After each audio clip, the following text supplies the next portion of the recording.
Maayong adlaw Pilipinas, maayong adlaw tibuok kalibutan, maayong adlaw usab Bantayanon. Special mention ang Bantayan Island tungod kay sa akong mga previous video daghan kay kog mga reactions nga nakita no from Bantayan Island, especially from Giwanon, mga membro sa Giwanon Multipurpose Cooperative. Dugay-dugay ko sa Bantayan, 5 ka tuig, handling international humanitarian projects implemented by GPIC. Unya muna akong mga areas sa Giwanon,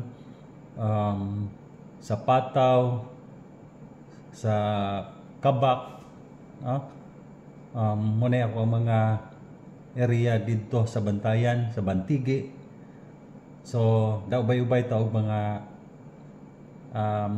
naserbisyuhan sa maong areas. So, maayong adlaw kaninyo. Niya salamat sa pag-share sa ninyo sa akong mga video. No? Ako makita na nako nga inyong gipang share. So, daghang salamat. Hopefully, abot ang time, nakabalik tag Bantayan, niya magkita-kita ta ninyo. Daghan kayo salamat sa inyong pag-share sa akong video. Naot nga padayon mo share nini.